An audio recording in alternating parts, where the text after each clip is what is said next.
Shalom, tidak terasa kita sudah memasuki minggu kedua di bulan Mei ini. Jangan pernah kita menyerah pada satu situasi dan keadaan apapun juga. Percayakanlah hidup kita kepada Dia dan lihatlah bahwa bagaimana Dia akan bertindak di setiap langkah-langkah hidup kita. Sebelum kita mendengarkan kebenaran firman Tuhan, mari kita berdoa lebih dulu. Bapa di dalam surga, Engkau memberkati kebenaran firman Tuhan yang akan kami sampaikan. Berkati kami dengan roh-Mu dan hikmat-Mu, supaya kami memahami apa yang Tuhan inginkan dalam hidup kami, apa yang Tuhan harapkan dalam hidup kami, sehingga kami bisa menjadi satu pribadi yang terus-menerus menyenangkan hati Tuhan, memperkenan hati Tuhan. Tuhan, Engkau mengurapi kami semuanya. Dalam nama Tuhan Yesus Kristus kami berdoa, haleluya, amin. Pagi ini pembacaan firman Tuhan kita terambil di dalam Kejadian pasal yang ke-22 ayat yang ke-14. Dan Abraham menamai tempat itu Tuhan menyediakan. Sebab itu sampai sekarang dikatakan orang, di atas gunung Tuhan akan sediakan. Hari ini kita akan berbicara tentang Jehovah Jireh. Kita akan berdoa dengan subtemanya jalan menikmati Jehovah Jireh. Berjuang untuk hidup di masa-masa sukar sekarang ini, itu merupakan satu pergulatan dan perjuangan yang luar biasa. Berjuang di tengah-tengah epidemi COVID-19 ini, itu mencurahkan seluruh tenaga dan energi kita, perasaan kita, dan itu bisa membuat kita kemudian mengalami tingkatan-tingkatan stres tinggi, bahkan kemudian juga pergumulan-pergumulan berkaitan dengan batin kita yang begitu mengalami ketakutan, kekhawatiran yang luar biasa. Hari ini saya tahu ketika kita menghadapi COVID-19, kita menghadapi satu situasi yang sangat susah dan sulit luar biasa. Itulah sebabnya banyak orang berkata hari-hari ini, kalau kita mencari segala sesuatu yang berhubungan dengan yang haram saja susah, apalagi kalau kita mencari sesuatu yang berhubungan dengan sesuatu yang halal, itu akan lebih susah lagi. Tapi itulah yang terjadi dalam hidup kita semuanya.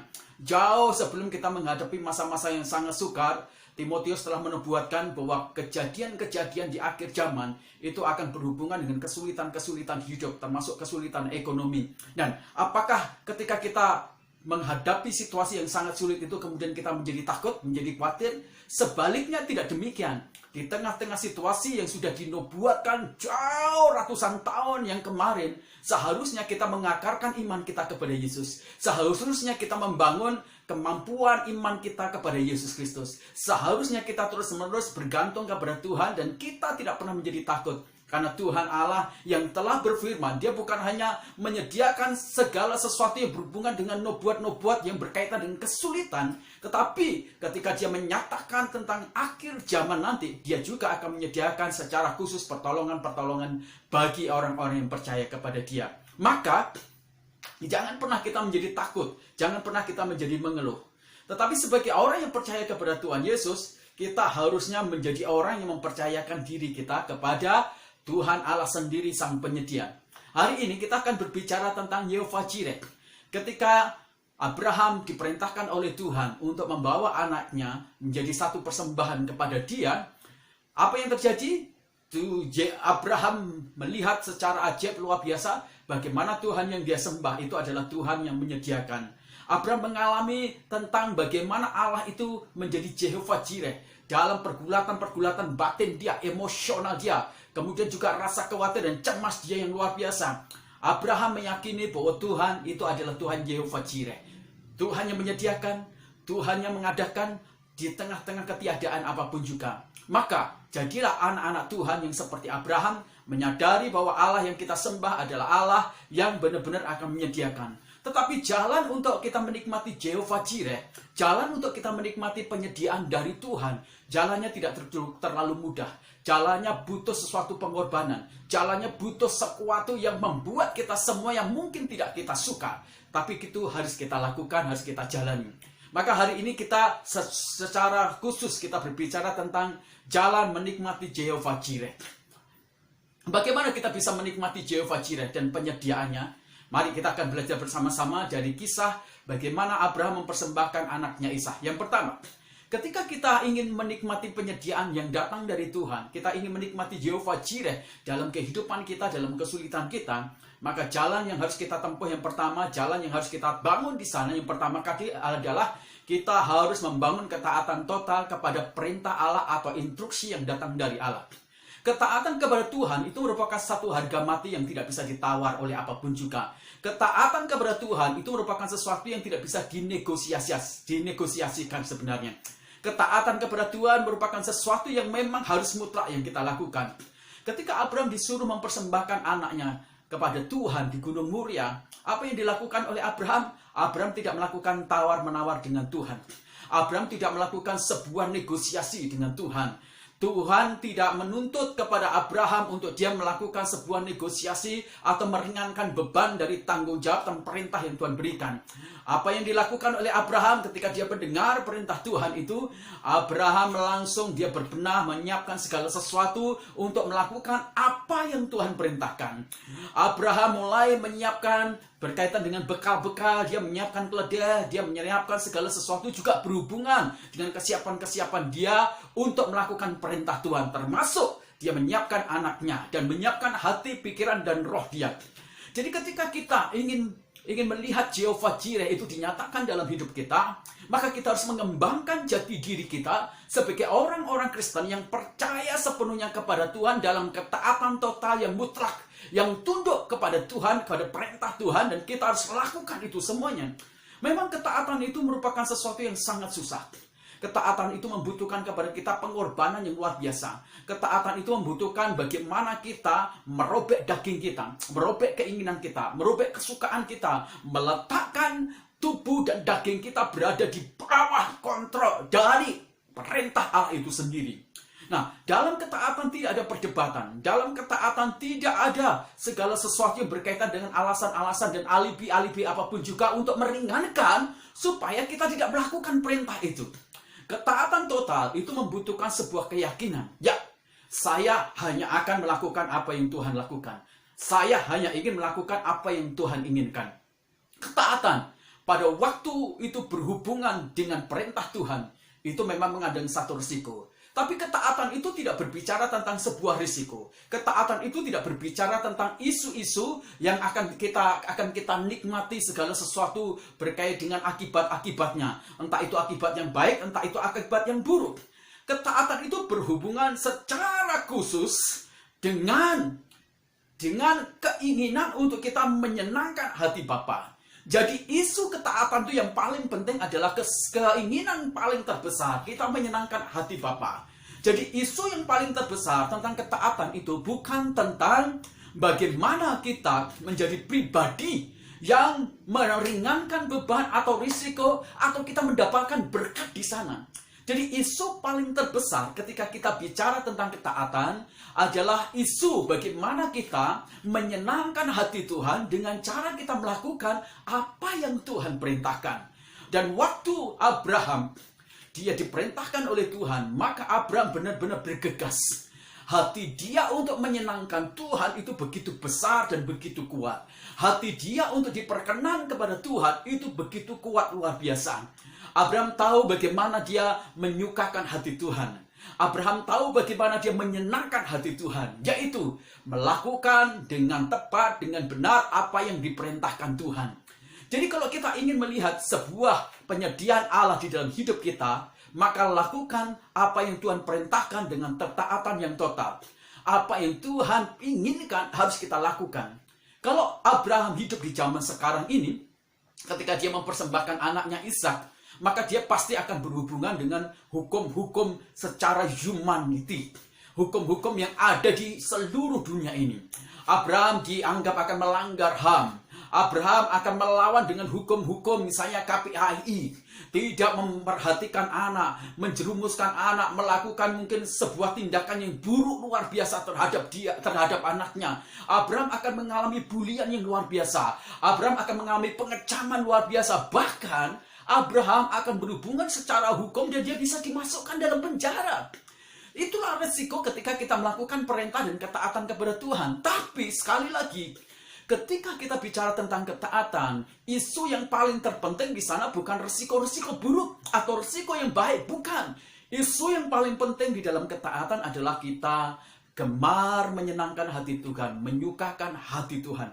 Itu yang dilakukan oleh Abraham kepada Tuhannya. Ketika Allah itu memberikan perintah kepada kita semuanya, Ketika Allah itu memberikan instruksi kepada kita semuanya, Dia tidak sedang memberikan sebuah beban atau tanggung jawab, tetapi Dia juga memberikan kemampuan, Dia juga memberikan solusi, Dia juga memberikan infrastrukturnya, dan Dia juga memberikan kekuatan, hikmat luar biasa, dan Dia menyediakan segala berkat di balik ketaatan yang kita lakukan. Maka, kalau kita ingin menikmati berkat dari penyediaan Allah, jadilah pribadi yang taat total kepada Allah, tidak banyak alasan. Sekalipun itu tidak kita sukai, sekalipun itu bertentangan dengan mungkin keinginan-keinginan kita, sekalipun itu kelihatannya rugi besar, taatlah kepada Allah secara total. Kenapa? Karena isu dari ketaatan bukan kerugian, bukan kekurangan, bukan resiko, tetapi isu yang paling terbesar dalam ketaatan kita adalah menyenangkan hati Tuhan, menyukakan hati Tuhan, menggembirakan hati Tuhan. Buat Tuhan itu suka, buat Tuhan itu berkenan dengan apa yang Dia perintahkan dan kita lakukan. Saya tahu ketika Abraham melakukan tepat seperti apa yang diperintahkan oleh Tuhan, itu yang dianggap sebagai kebenaran, itu dianggap sebagai satu tindakan yang menangkan hati Tuhan. Dan itu katakan, maka jangan heran, imbas dari kita menyenangkan hati Tuhan, itu selalu ada reward, selalu ada berkat di sana, selalu ada penyertaan-penyertaan Tuhan yang luar biasa.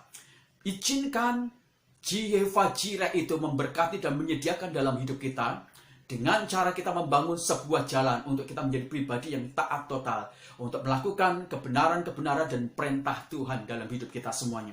Itu yang pertama. Yang kedua, bagaimana caranya kita bisa menikmati penyediaan Allah sebagai Jehovah Jireh dalam hidup kita? Yang kedua adalah, jadilah pribadi yang membangun keberanian untuk bisa memberi. Memberi itu bukanlah perkara yang sangat mudah dalam hidup kita. Hari-hari ini memberi itu merupakan satu hal yang sangat susah luar biasa. COVID-19 sudah mengurangi begitu banyak simpanan yang ada di deposito kita. COVID-19 telah banyak menguras harta benda yang kita miliki luar biasa. Sementara ketika kita melihat COVID-19, bukan hanya derajat dari keuangan deposito kita yang kurang.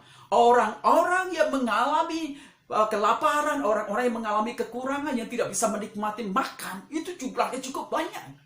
Nah, dalam situasi seperti ini, ketika segala sesuatunya buruk dalam hidup kita, segala sesuatunya kurang, untuk kita bisa memberi kepada orang, itu bukan perkara yang mudah. Itu bukan perkara yang gampang seperti kita membalikkan tangan. Itu sukar sekali. Sukar sekali.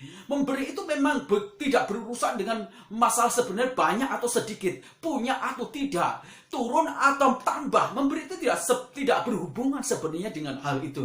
Bahkan, memberi itu bukan bicara tentang masalah saya punya, saya kaya, atau saya miskin, atau saya tidak punya. Memberi itu sebenarnya tidak ada urusan dengan hal itu. Memberi itu sebenarnya urusannya itu dengan buah-buah roh yang ada di dalam diri kita. Jadi orang yang memiliki kesukaan untuk memberi, berani memberi kepada Tuhan, dengan hati, dengan cinta kepada Tuhan, itu menunjukkan tingkat kedewasaan rohani seseorang. Itu menunjukkan tingkat kedewasaan pertumbuhan karakter dia seperti Kristus. Kenapa? Karena memberi itu ternyata berurusan dengan buah-buah roh. Memberi itu berurusan dengan kapasitas dari karakter Kristus yang berkembang tumbuh secara hebat luar biasa dalam hidup kita. Jadi memberi itu tidak berurusan Anda kaya atau Anda miskin, Anda punya atau Anda tidak punya, Anda kurang atau Anda lebih. Tidak ada urusan dengan itu. Memberi itu sepenuhnya berurusan dengan karakter dari Allah, buah-buah roh Allah dalam hidup kita semuanya. Jadi ketika kita tidak bisa memberi dalam segala situasi apapun juga, itu menunjukkan bahwa kita memang tidak memiliki tingkat kedewasaan. Kita tidak memiliki pertumbuhan karakter Kristus yang ada di dalam hidup kita semuanya. Bagi Abraham, memberi harta benda itu sangat mudah, gampang. Tetapi sekarang ketika Allah meminta anaknya untuk diberikan, dipersembahkan, itu merupakan sesuatu yang sangat susah. Ketika Anda dengan mudah mengeluarkan segala sesuatu yang bukan tentang bagian yang Anda cintai, maka Anda pasti akan mudah. Tapi bagaimana ketika Allah meminta sesuatu yang Anda cintai, yang Anda benar-benar ada dipertahankan, yang benar-benar itu merupakan sesuatu yang sangat penting dalam hidup Anda. Di titik ini seringkali kita gagal. Abraham mudah untuk memberikan kambing domba, kekayaan dia persembahkan kepada Tuhan, mudah bagi dia. Tapi pada waktu Tuhan meminta sesuatu yang mengikat hatinya, yang benar-benar menjadi bagian sangat penting dalam hidupnya, yang punya arti penting dalam hidupnya, yaitu anaknya, maka dari situlah kemudian kita teruji. Apakah kita adalah orang-orang yang benar-benar memiliki tingkat pertumbuhan rohani dan karakter Kristus, buah-buah roh yang besar atau tidak, ditentukan dari situ. Itu sebabnya keberanian kita memberi itu juga berhubungan dengan karakter Allah yang tertanam dan kedewasaan yang ada di dalam diri kita. Itu sangat penting bagi kita semuanya. Ketika kita berharap Jehovah Jireh itu menjadi bagian yang sangat penting untuk disediakan dalam hidup kita, tapi kita tidak pernah berani memberi, sama saja itu menjadi sesuatu yang omong kosong. Untuk kita bisa menikmati Jehovah Jireh, ada satu bahan atau materi yang harus kita berikan kepada Tuhan. Untuk kita bisa menikmati Jehovah Jireh, kita juga harus berkontribusi di sana. Ketika Abraham ingin menikmati penyediaan dari Allah, kontribusinya dia harus menyediakan sebuah bahan atau materi. Apa itu bahannya? Anaknya sendiri yang diberikan Tuhan. Anaknya sendiri. Selama Abraham tidak berani memberikan putranya, maka dia tidak akan menikmati penyediaan, keajaiban-keajaiban dari Jehovah Jireh itu sendiri. Tetapi ketika Abraham, dia mendengar instruksi dari firman Allah, dan dia melakukan dengan agresif apa yang Tuhan inginkan, dia bergegas melakukan seperti perintah Allah, dan tidak segera menunda-nunda, maka Tuhan mulai melakukan sesuatu yang hebat.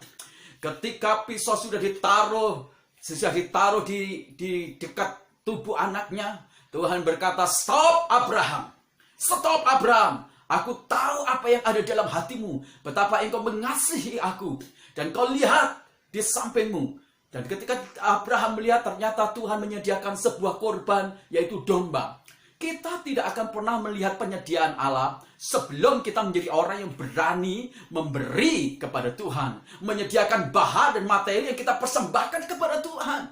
Bagaimana mungkin kita bisa menikmati Jehovah Jireh, tapi kita menjadi orang yang pelit luar biasa. Menjadi orang yang fokus kepada diri kita. Itu menjadi sesuatu yang aneh. Pemberian Jehovah Jireh dalam segala penyediaannya itu tidak berhubungan dengan tingkat kepelitan kita, tapi itu berhubungan dengan kesukaan kita melakukan firman Tuhan dengan cara kita gemar memberkati Allah, memberi kepada Allah. Memang saya tahu Allah itu kaya luar biasa, dia tidak butuh persembahan kita. Memang saya tahu bahwa Allah kita itu adalah Allah yang sebenarnya justru mencukupin kita. Ketika kita memberkati Allah, yang diuntungkan itu bukan kita, tetapi kita sendiri. Bagi Allah pemberian kita, itu tidak ada artinya, tidak ada maknanya. Tapi pekerjaan-pekerjaan Tuhan, itu membutuhkan sumbangsih dari orang-orang percaya, dari orang-orang yang sudah diselamatkan. Pekerjaan Tuhan harus bergerak menjadi luar biasa. Dan Tuhan memberkati, menyediakan berkatnya dalam hidup kita. Lewat pekerjaan kita, lewat marketplace kita semuanya. Tujuannya supaya kita berkontribusi juga dalam proyek pekerjaan Tuhan Allah yang besar luar biasa. Ingat baik-baik. Jadi kalau kita ingin menjadi pribadi yang ingin menikmati penyediaan dari Allah, maka kita harus menjadi berani untuk memberkati dan memberikan persembahan kepada Allah. Saya ingin kita semuanya belajar dengan cepat. Ketika janda di Sarfat, dia kedatangan Elia. Elia berkata kepada janda di Sarfat, "Buatkan aku roti lebih dahulu dibandingkan engkau." Dia tidak cukup memiliki apapun juga. Dia hanya punya tepung dan minyak sedikit. Keberanian untuk memberi, keberanian untuk menyiapkan bahan supaya kita bisa melihat penyediaan Allah, itu dibutuhkan. Kalau janda yang ada di Sarfat, ketika dia mendengar perintah dari Elia, yang mungkin itu menurut kita itu adalah satu gambaran rohaniawan yang tidak memiliki empati dan simpati tinggi di tengah-tengah ketiadaan, di tengah-tengah kesulitan dan kesusahan, di tengah-tengah kemiskinan, benar-benar dia meminta kepada janda. Tapi saya tidak berbicara tentang itu, tapi saya berbicara tentang bagaimana seseorang memiliki tingkat keberanian dalam segala kekurangan dia berani ketika Tuhan memerintahkan dia. Ingat, ketika Tuhan memerintahkan dan ketika Tuhan memberi instruksi, maka lakukan. Sekalipun apa yang kita punya itu sedikit, sekalipun apa yang ada di dalam diri kita mungkin tidak cukup. Janda di Sarfat itu, dia menikmati penyediaan Jehovah Jireh. Justru ketika dalam kekurangan dia memberikan semua, memberikan itu dan mendahulukan kepada Tuhan. Representasi dari Elia itu sendiri. Jadi kalau kita ingin menjadi pribadi yang menikmati secara khusus penyediaan Allah, maka jadilah pribadi yang berani memberi. Nah, ingat lagi kisah ketika Yesus memberikan 5.000 makan. Kita belajar dari sini tentang bagaimana memberi. Pada waktu Yesus menerima 5 roti dan 2 ikan, apa yang dilakukan? Kalau Yesus menyimpan 5 roti, 2 ikan untuk dirinya sendiri, dan kemudian tidak dibagikan, ingat, tidak dibagikan, tidak diberikan, di sana tidak akan penyediaan mujizat dari Allah. Justru ketika Yesus dia menerima 5 roti dan 2 ikan, dia mengucap syukur dan dia berkata kepada murid-muridnya, bagikan itu semuanya, baru seluruh murid-muridnya menikmati penyediaan. Jadi dengan memberi, kita memberikan bahan materi, itu ada dinamakan di sana penyediaan dan berkat datang dari Tuhan. Nah, hari-hari ini Bapak Ibu yang kekasih dalam Tuhan, saya agak miris. Ada begitu banyak gereja-gereja yang memiliki potensi secara keuangan besar. Tetapi bukannya dia mulai membagi supaya ada orang-orang yang memiliki kebutuhan-kebutuhan itu tercukupkan, terjawab kebutuhannya. Tapi mereka menyimpan di deposito. Mereka menyimpan ada di dalam gudang-gudang bank. Ada satu hukum, ada 2 hukum yang seringkali dikerjakan dalam hidup kita semuanya. Satu, kita digerakkan di dunia ini dengan hukum ekonomi, kita menyimpan ketika menyimpan. Dan 2, ada hukum rohani, kita memberkati, kita memberi. 2 hukum ini kita lakukan bersama-sama. Bahkan di gereja-gereja juga dilakukan demikian. Ada orang yang begitu kuat akalnya, dia kendalikan oleh hukum ekonomi. Jadi kalau ada uang yang ada di gereja, dimasukkan, disimpan, tapi tidak mau dikeluarkan, tidak mau dibagikan. Untuk menjawab kebutuhan-kebutuhan bagi umat, bagi orang-orang, dan menjawab kebutuhan-kebutuhan untuk menjadi saluran berkat. Supaya kebutuhan-kebutuhan orang papa, orang lapar, itu tercukupi. Ingat, gereja ada di dalam dunia ini, gereja harus jadi berkat. Gereja ada di dunia ini, gereja harus mengulurkan tangan. Apa yang ada di dalam gereja bukan untuk disimpan, tapi untuk disalurkan menjadi berkat kepada bangsa, kepada orang-orang yang mengalami kekurangan, kebutuhan. Itu tugas gereja. Ingat baik-baik. Ketika Yesus menerima 5 roti dan 2 ikan, apa yang terjadi? Yesus mulai mengucap syukur, berdoa, dan membagikan. Dan memberikan. Nah, kalau kita menerima, tapi kita tidak bagikan, kita tidak akan melihat mujizat. Dan ingat lagi, di hukum ekonomi, apa yang dilakukan oleh para murid? Mereka menyimpan 700 dinar. Ketika Yesus berkata kepada murid-muridnya, kamu harus kasih makan orang-orang itu semuanya. Mereka berkata, Tuhan, di sini kita punya 700 dinar. Enggak mungkin. Tapi alasan-alasan ini sebenarnya adalah alasan untuk mempertahankan supaya uang tidak berkurang. Supaya uang tidak keluar dari kas. Siapa yang pegang uang? Itu adalah Yudas. Yudas itu adalah orang yang betul-betul sangat-sangat memanfaatkan sektor keuangan. Jadi 700 dinar itu tidak dikeluarkan. Dan apa yang terjadi Bapak Ibu? Yang akhirnya muncul ada 5 seorang anak yang memiliki 5 roti dan 2 ikan. Yang kecil itu dimunculkan. Ketika kita bertahan untuk kita menyimpan dalam pelayanan di gereja Tuhan, maka kita akan mendapatkan sedikit. Paling kita akan dapat dari deposito dan simpanan itu. Tapi kalau kita menjadi orang yang memiliki hidup dikendalikan oleh hukum rohani, seperti anak kecil itu memberikan 5 roti dan 2 ikan kepada Tuhan, maka di sana tersedia penyediaan berkat. Buka kita. Gereja itu adalah ranah rohani, bukan sekedar ranah duniawi. Saya tahu bahwa gereja hidup di dalam dunia ini membutuhkan uang. Tapi kalau segala sesuatu terkelola dengan konsep hukum ekonomi, maka gereja bukan lagi wadah dari sebuah sarana pelayanan rohani. Seharusnya yang menggerakkan itu adalah bukan hanya sekedar kepintaran, kecerdasan dalam hukum ekonomi, tapi juga kecerdasan rohani seseorang. Ada waktu bagaimana hukum rohani itu harus dinyatakan. Dan pada waktu kita memberi, di situ ada mujizat. Di situ ada penyediaan yang datang dari Tuhan. Abraham tidak akan pernah melihat penyediaan Allah secara dahsyat luar biasa dan menamai di tempat ini adalah Allah menyediakan. Abraham tidak akan mengalami itu semuanya. Kalau dia mempertahankan Ishak, dia nggak akan alami itu semuanya. Nah, gereja Tuhan yang mempertahankan yang dia miliki.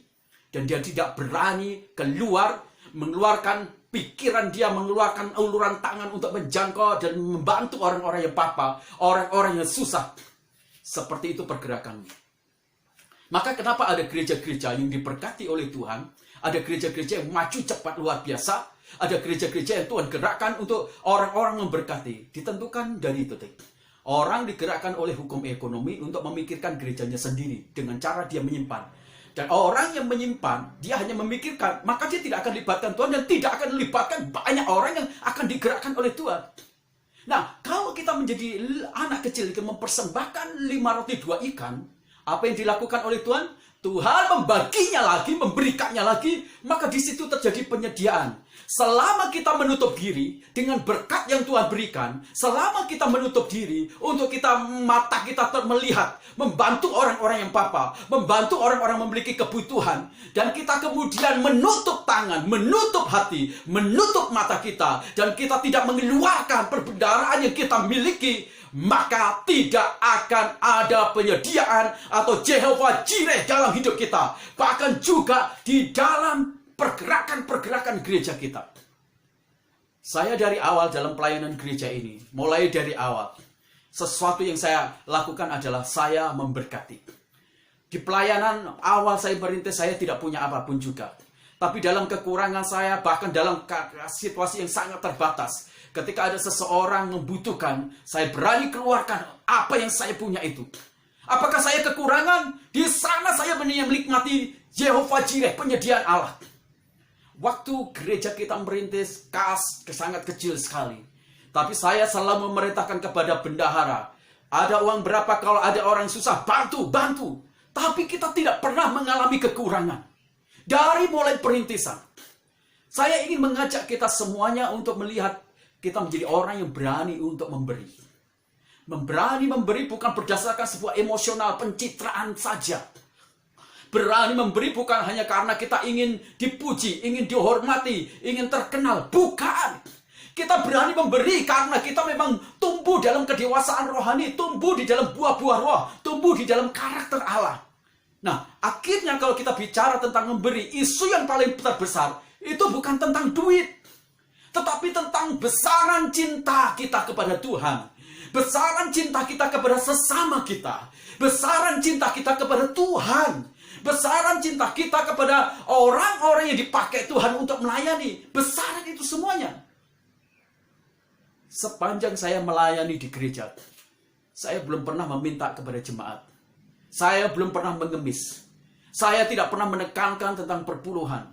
Saya tidak pernah menekankan tentang Anda semuanya, Anda harus saya tagih ini. Saya tidak pernah. Bagi saya pelayanan itu adalah bagian pemberian karena saya mencintai Tuhan, saya mengasihi Tuhan. Inilah isu yang paling penting. Ketika kita melayani Tuhan, itu juga bagian pemberian. Jadi kalau kita melayani Tuhan, memberi dengan skill kita, dengan talenta kita memberi dengan keuangan kita, isunya bukan tentang uang, bukan apapun juga. Isu memberi itu adalah saya cinta Engkau Tuhan. Saya mengasihi Engkau Tuhan. Itu sebabnya Tuhan berkata kepada Abraham, Abraham, aku tahu hatimu mengasihi aku. Aku tahu hatimu tidak tertambat kepada anakmu, tapi hatimu tertambat kepada aku. Kalau kau sukar untuk memberi, jangan-jangan hartamu telah mengikat engkau dan menambatkan hatimu di sana. Dan orang yang terikat pada harta, orang itu pasti akan mati juga oleh hartanya. Barang siapa yang terikat oleh harta bendanya, orang itu pasti mati. Saya hidup bergantung dari anugerah Tuhan. Maka saya ingin membangun konsep memberi saya, berani memberi. Bukan karena pencitraan. Bukan karena saya ingin dipuji. Bukan karena saya taat hukum Taurat. Bukan. Tapi karena saya mengasihi Tuhan saya. Dia yang telah mati bagi saya. Dia yang telah memberikan nyawanya bagi saya. Dia yang telah memberkati. Bagian yang ketiga, bagaimana caranya kita bisa menikmati Jehovah Jireh, Allah yang menyediakan dalam hidup kita. Maka jalan yang ketiga yang harus kita bangun adalah mari kita membangun iman kita yang teguh di dalam Tuhan. Abraham itu bergaul karib dengan Tuhan, tidak hanya bulanan atau 1 tahun, 2 tahun. Dia hampir 100 tahunan lebih dia bergaul dengan Tuhan, luar biasa. Jadi iman dan percaya Abraham tidak dibangun berdasarkan berkat yang dia terima, berdasarkan kesuksesan dia alami, berdasarkan segala sesuatu yang kelihatannya spektakuler. Tidak didasarkan pada fakta itu. Iman Abraham dibangun atas kepribadian Allah itu sendiri. Iman Abraham dibangun atas kebenaran tentang Allah itu sendiri. Iman Abraham dibangun atas pewahyuan Allah itu sendiri kepada dia. Iman Abraham dibangun atas kesucian dan kebenaran nama Allah itu sendiri. Jadi jangan heran kalau Abraham begitu kuat, luar biasa. Coba bayangkan ketika Allah memberikan janji kepada dia akan memiliki keturunan, dia akan melahirkan bangsa-bangsa yang besar. Tapi dalam kurun waktu yang sudah tua, dia tidak memiliki anak. Mudah bagi kita untuk berpaling kepada Allah. Mudah kita untuk tidak percaya kepada Allah. Mudah untuk kita tidak beriman kepada Tuhan.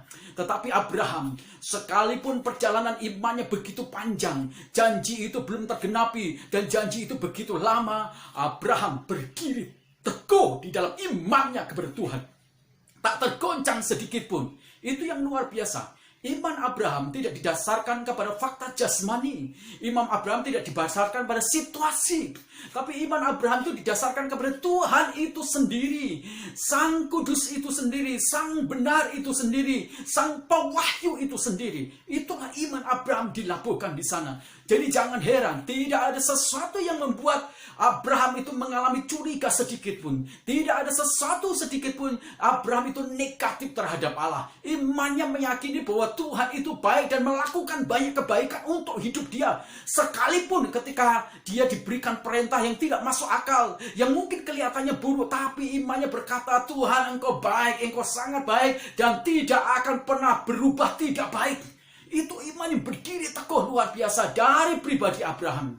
Kalau Tuhan memberikan anak di saat dia sudah begitu sangat tua, di saat-saat segala sesuatu yang sangat mustahil, secara hormon tidak mungkin, secara fungsional biologis juga tidak mungkin, tetapi dia bisa punya anak, maka Abraham sangat penuh yakin bahwa kalau Allah meminta anaknya dan anaknya kemudian dipersembahkan dan mungkin mati, Allah bisa membangkitkan lagi anaknya dan diberikan lagi kepada dia. Abraham yakin dengan imannya bahwa di dalam Allah tidak ada sesuatu yang buruk.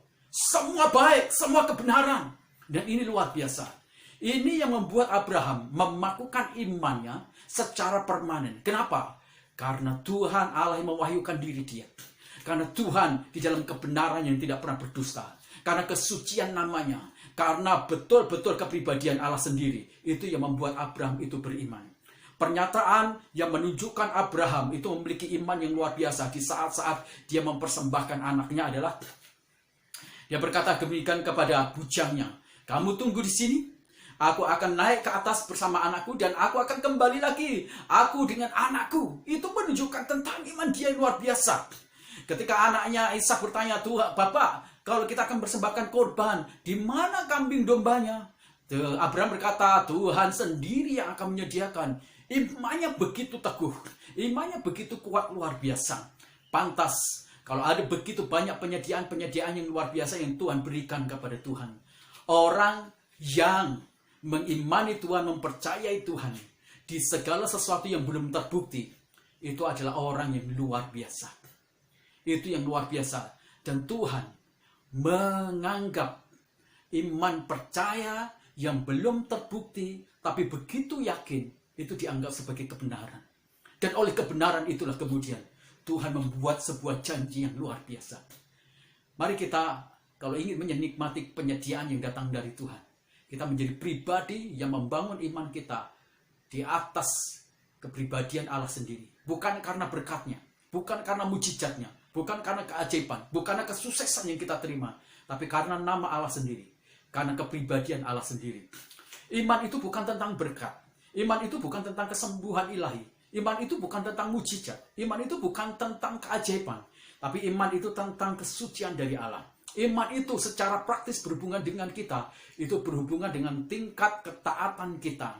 Iman itu berhubungan dengan kesukaan, kegemaran, kesegeraan kita untuk tidak menunggak melakukan apa yang Tuhan perintahkan kepada kita. Hari ini kita belajar bersama-sama. Dia adalah Yehova Jireh, Allah yang menyediakan. Tapi jalan untuk menikmati Yehova Jireh, penyediaannya, itu sangat tidak mudah. Karena di sana kita berurusan dengan tingkat ketaatan yang total di dalam diri kita. Karena di sana kita berurusan keberanian untuk kita menjadi pemberi. Karena di sana kita berurusan dengan membangun dasar iman kita yang teguh kepada Tuhan. Saya berdoa hari-hari ini, kalau kita mendengar firman Tuhan ini, duduk diam merenungkan dan kemudian lakukan, maka engkau akan menikmati berkat Tuhan yang luar biasa. Mari kita berdoa bersama-sama. Bapa di dalam surga, terima kasih untuk kebenaran firman Tuhan ini. Jadikanlah kami menjadi orang-orang yang berharap kepada penyediaan Engkau sebagai Yehova Jireh. Tapi kami akan bangun hidup kami menjadi orang yang sangat total, melakukan apa yang Tuhan perintahkan. Dan kami tidak akan tawar-tawar, tapi kami akan lakukan dengan kesukaan, kesegeraan. Karena kami tahu apa yang Tuhan perintahkan, di sana juga tersedia kemampuan, di sana juga tersedia solusi yang datang dari Tuhan. Tuhan juga Engkau memberkati kami supaya kami bertumbuh juga dalam kemampuan kami untuk berani memberi. Walaupun mungkin kami tidak ada, walaupun mungkin kami tidak punya, walaupun segala sesuatunya seperti tidak menjanjikan, tapi kami akan memberi. Bukan karena kami berharap dari tuan-tuan pemberian taburan kami, tetapi karena kami tahu bahwa itu adalah cara untuk kami menyenangkan Allah, dan karena kami tumbuh di dalam cinta kasih kami kepada Tuhan yang besar. Tuhan memberkati juga untuk kami menjadi pribadi yang berdiri teguh. Kami berdoa untuk jemaat kami yang hari-hari ini mereka menghadapi masalah-masalah berat. Tuhan, Engkau campur tangan, Engkau memberkati mereka. Berikan solusi dan jalan-jalan keluar. Berkati keluarga-keluarga kami yang mengalami kemunduran dalam bisnis mereka, yang hari-hari ini mereka stagnan dalam bisnis mereka, keuangan mereka. Tuhan juga saudara-saudara kami yang pekerjaannya di jemaat kami yang tidak Tuhan tidak memiliki pekerjaan yang tetap. Tuhan, Engkau campur tangan. Tuhan, tolong mereka semuanya untuk menjadi pribadi yang melakukan 3 hal ini dan mereka mengalami pertumbuhan di sektor ekonominya. Tuhan, bangkitkan, beri hikmat mereka, terobosan-terobosan. Tuhan memberkati jemaat-jemaat yang kami yang sakit, Engkau lawat, Engkau sembuhkan. Kami berdoa Tuhan untuk COVID-19 ini. Tuhan, Engkau campur tangan, Engkau berkati saudara-saudara yang kami sakit, Engkau lawat, Engkau sembuhkan. Para dokter, para suster, dan Tuhan juga cleaning service di rumah sakit, jauhkan, lindungi mereka dari COVID-19. Tuhan memberkati juga para profesor-profesor, dokter-dokter virus, supaya mereka menemukan antivirus untuk virus COVID-19 ini, sehingga mereka benar-benar Tuhan bisa mengurai masalah ini. Tuhan memberkati Presiden Jokowi, berikan hikmat, marifat, takut akan Tuhan, supaya dia bisa menjadi presiden kami yang benar-benar diberikan hikmat mengangkat negara kami. Kami berdoa untuk aneser jahat, orang-orang yang berusaha untuk merusak atau menyusahkan, menyulitkan keberadaan presiden kami, jajaran kementerian dan seluruh aparatur negara, sehingga jalan roda pemerintah seperti terseok. Tuhan, Engkau tangkap rancangan-rancangan jahat mereka, putuskan itu semuanya, supaya mereka semuanya dipertobatkan. Tuhan memberkati gereja kami dalam pergumulan kami untuk kami memiliki sebidang tanah, memiliki gedung, sehingga kami bisa beribadah dengan nyaman, dengan tidak kekurangan apapun juga. Tuhan, Engkau campur tangan. Tuhan memberkati juga kota kami, berkat-Mu atas kami semuanya. Akhirnya keluargaku yang kasih dalam Tuhan, angkat kedua tangan-Mu dan terimalah berkat Tuhan. Kasih sayang dari Allah Bapa kita lewat anaknya Tuhan Yesus Kristus yang telah mati di atas kayu salib, menebus segala dosa kita, dan persekutuan kita dengan Kristus Yesus akan memperbaharui tubuh jiwa roh kita, sehingga kita tak bercacat celah di hadapan Dia. Itulah sebabnya Tuhan memberkati keluargamu, Tuhan memberkati usahamu, Tuhan memberkati masa depanmu, Tuhan memberkati kesehatanmu. Keluar masukmu engkau hanya menemukan pintu berkat Tuhan saja. Damai sejahtera dari Allah Bapa menyertai kita mulai hari ini sampai selama-lamanya. Dalam nama Tuhan Yesus Kristus kami berdoa. Haleluya. Amin.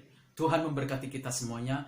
Selamat hari Minggu. Selamat membangun iman kita. Selamat menikmati berkat-berkat Tuhan di sepanjang bulan Mei ini dan sepanjang hidup kita oleh anugerah Kristus Yesus Tuhan kita. Haleluya. Amin.